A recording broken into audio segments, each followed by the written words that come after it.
اہل سنت و جماعت کا دیوبندی سے اس بات پر اختلاف ہے کہ دیوبندی کا موقف ہے کہ رسول اکرم صلی اللہ علیہ وسلم علم الغیب نہیں جانتے تھے۔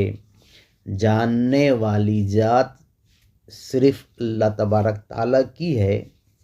اللہ تبارک تعالیٰ جو کچھ غیبی علم رسول اکرم صلی اللہ علیہ وسلم کو بتایا، اس کو جاننا نہیں کہہ سکتے۔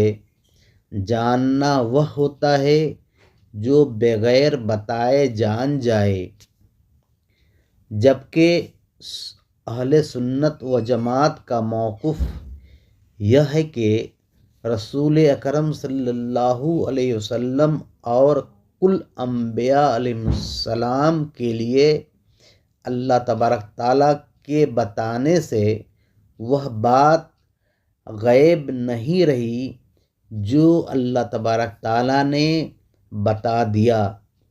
وہ اس غیب کو جانتے ہیں، جیسے قرآن پاک میں آتا ہے کہ عیسیٰ علیہ السلام فرماتے ہیں اپنی امت سے کہ میں جانتا ہوں جو کچھ تم اپنے گھروں میں کھاتے ہو اور جو کچھ جمع کرتے ہو۔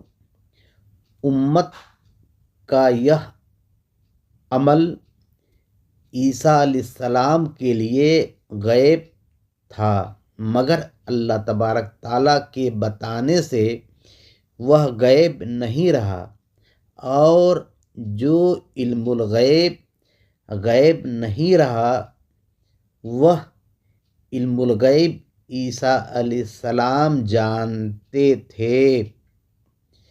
تو اللہ تبارک تعالیٰ کے بتانے سے جو علم الغیب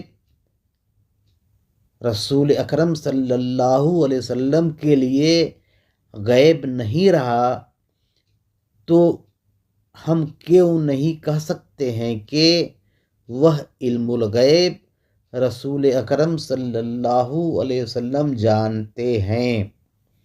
لہٰذا ثابت ہوا کہ دیوبندی کا موقف باطل ہے، وہ قرآن و احادیث کے مخالف ہے۔